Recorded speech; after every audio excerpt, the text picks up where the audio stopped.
is to have us to have more interaction over there. And the other things are about how do we launch certain programs that have been being discussed. And really, there's just not a whole lot that goes on over there. And the question is can we get more engagement and activity there? And then can we get people exposed to more parts of the UMAverse? And can we, as a Super Uman DAO, kind of do our evangelism role over there in some way that kind of uses the things that we learned to benefit the UMA DAO and Super Umans as a whole? So the first slide, it's only about 7 here. We'll run through this quick and then we can discuss it. And there are a couple things I did need to discuss with the UMaster group, so I appreciate you guys letting me talk about this here. The call to action, so basically the first thing we're working on, like other places in the DAO, is just trying to figure out who it is that is still around and who's active and who would like to be part of this project. And so created a document over in the Mentorship workspace that's basically just a sign up document for people who are interested in participating to put their name so we know who's kind of on board. So there's a Mentorship roster over there. So as we go through the presentation, anybody who'd like to participate, please go over there if you don't mind and just put your name down so I can make sure you're included and make sure you get the communications. So if we launch some sort of program over there, the question is, why should we do it, or what are the expected benefits? Why do we know something like this could work? And that's what I talked about, just seeing the successes and the things that were beneficial in the Super Uman DAO mentorship program. And the expected benefits and things that we saw from a program like this are increased recruitment, increased camaraderie, having some fun, having people get engaged and motivated to participate.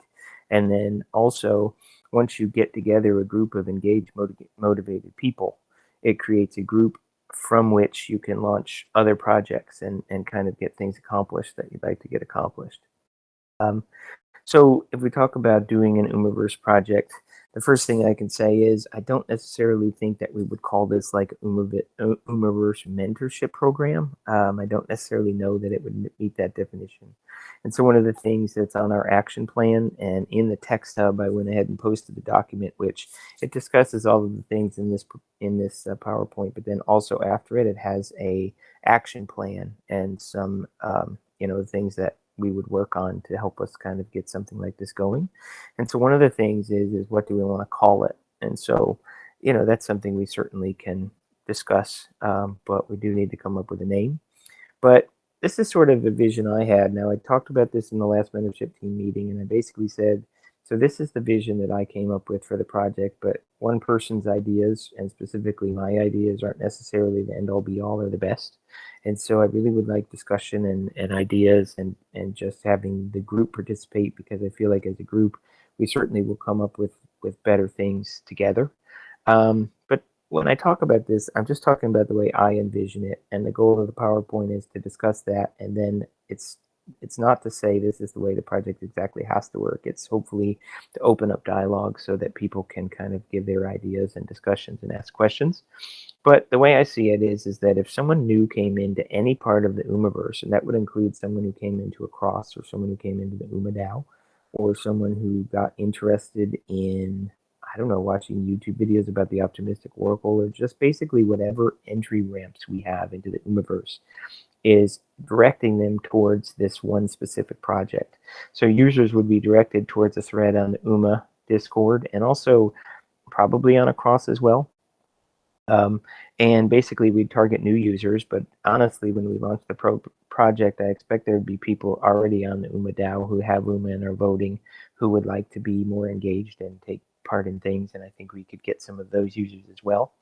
And this thread would basically contain information about each facet of the UMAverse, and would direct users also to get a tag.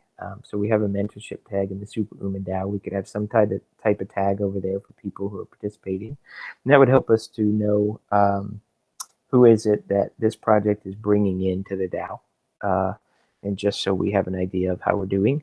And then the additional thing is initially having education, but then also having meetings, probably weekly, for the people who are interested and involved, where we talk about half the meeting maybe a UMA product, and then the other half could be some sort of question and answer period, and also talking about potential projects.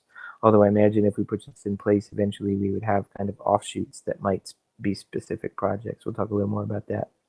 But as people go in the thread, there would be, a heading for the optimistic oracle, a heading for UMA, a heading for across, a heading for outcome, and each of these below it would have educational material in a variety of mediums. So it could have links to written documents, to notions, to websites. It could also have links to YouTube videos. But basically, a one-stop educational shop to learn not just about the thing that brought you into the UMAverse. Like I just came because I was interested in across, but now you have exposure to the everything in the UMAverse. And so the headings in there would be optimistic oracle, and you could have information below it that talked about the oracle and the DVM and the other parts of that. UMA could have things where you talked about how to vote with UMA and what the rewards were and things like that. On a cross, you'd have information that, this is the cheapest, fastest, most secure bridge. Talk about how do you bridge, putting things into the liquidity pool, what the rewards might be, and then having a section about outcome. And this would talk about those products like KPIs, success tokens, and optimistic governance. And so again, just trying to create an educational hub for all of the UMAverse.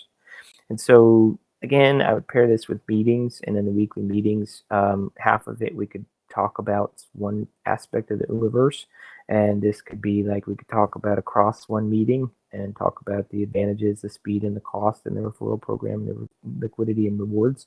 But the topics for the meetings could just be rotated, and they could be really broad, like something as much as UMA as a whole or across as a whole, or it could be more specific, like just talking about the optimistic oracle.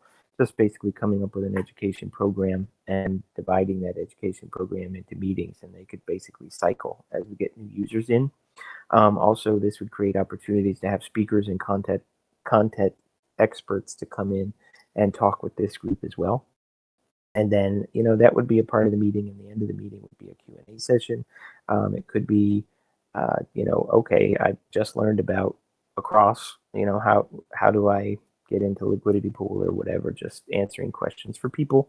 And then the other thing is as this moves forward and we were to start kind of using this group to be engaged and work on projects that would benefit UMADAO, UMAverse, could that be part of the meeting as well? And probably so. It's one of the biggest parts that was a success in the Super UMADAO that I think is key, or a really easy way to rapidly get a whole bunch of people involved and engaged in something, is to gamify it. And so it wasn't really till we did this on the Super UMADAO mentorship team that the involvement really exploded. And so I think that that's something that we could bring to the UMADAO that would get a bunch of people engaged and get the engagement over there that really the UMADAO and Risk Labs are looking for. And so we could gamify the system, and you could gamify the whole program where we could avoid points for people who participated in different aspects of the UMAverse. So like it could be points if someone holds UMA, if they vote with UMA, if they bridge on a cross, if they add to the liquidity pool, if they learn about outcome, if they watch YouTube videos, if they take part in educational activities. And there are two parts of this that I wanted to discuss with UMasters in this meeting today, and one of them was about Moodle.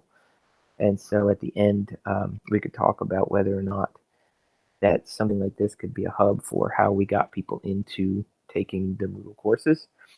And you also could award points for engagement on social media, for attending education sessions, AMAs, and Twitter spaces. One of the things Clayton was saying recently was basically how low he felt that the interaction was in these kind of things. And so by gamifying it, we certainly could increase participation. The other thing that was wildly successful here and in other DAOs, like in the DIA DAO, it's also incredibly successful, is the QuizBot. And Timmygram was running that for us. And Timmygram or someone else, but if we could bring the QuizBot over there and do quizzes, they're just crazy popular. And basically the way we set it up here is we had weekly first, second, and third place, and for the week that the person was in first, second, or third, they got to have the tag or the badge that went along with that. And so that's really popular. And then the other thing, of course, is POAPs, because POAPs as awards for anything are very popular. And then the other real question is that, do we end up offering some sort of financial rewards for this too, if we got a lot of engagement? One of the things about this whole program that Clayton just brought up, not yesterday or sometime this weekend, because I think he looked at this in the Super UMADAO channel, was talking about, is it something that we could write a grant for? And I do believe that. I'd like to talk with him about that further. But if we got grant funding, then could we have some rewards, or would UMA see that if we got a lot of people involved and got a lot of people with this tag, and the interaction started going up, would they just be willing to front some rewards for some gamification? And that's also another possibility that we could discuss. And so then let's talk about sort of the additional benefits and opportunities that can come from some program like this. And so the first expectation of why this thing is beneficial is because you can increase engagement and interaction in pretty big numbers, and at least with what we did here, it can happen pretty rapidly. And so once we have this participating group that's having fun, they're excited, they want to be involved in things, we would see increased participation in the Twitter spaces and the AMAs and the discussions, and more people doing Moodle courses and those things. One of the things that Clayton recently talked about was wanting to have, I say ambassador program here, and this is not talking about the superhuman ambassadors who were going out and trying to get in integrations with KPIs, etc. He's talking about having a program where you would have local and regional people who promoted UMA in certain parts of the world. He and I talked about it one day, and it was something like, if you were someone from a village or a region of Africa, for instance, and you got interested in UMA, and you started talking to people in your local region about who were also interested in crypto, then could you get some kind of crypto group together? And then if you did that, could that person be an ambassador for UMA in that crypto group? And that's just one discussion or one idea about how that could happen. But there is big interest in Risk Labs and in the UMA DAO in seeing how can we do ambassadorship for UMA in different parts of the world.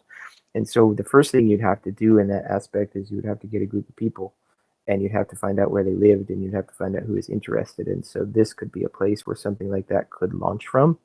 Um, and the other question, and this is the other part that I think needed further discussion with the UMasters, was we talked a long time about having what's the Super Uman DAO going to do, and having two layers, a community layer and a contributor layer.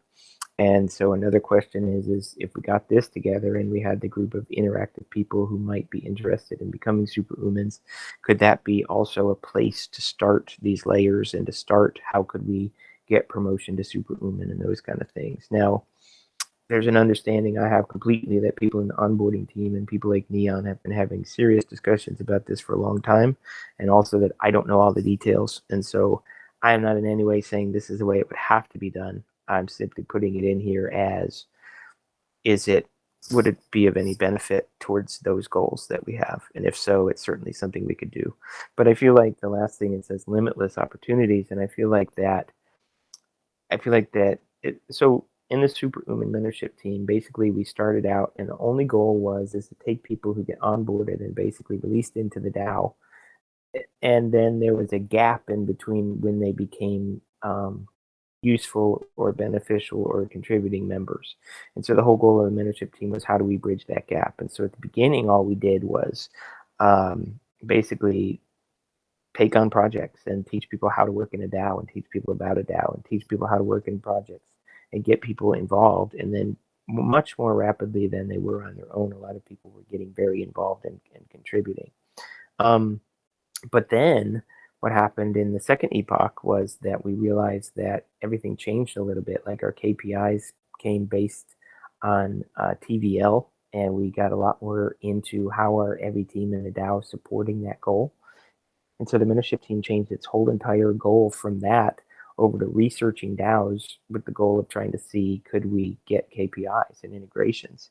And so the point I'm making with that is that once you get this in place, and once you get the people involved and you get them the interactions, and everybody's excited and wants to participate, the group as a whole can basically turn on a dime at any time towards any project that the UMADAO or Risk Labs or even the Superhumans are interested in. And so so this is just sort of, it came about just based on things that Clayton said, things that Risk Labs said they were after, the obvious thing that they'd like the superhumans and they'd like more involvement in the UMADAO, just a way to maybe hopefully get that done.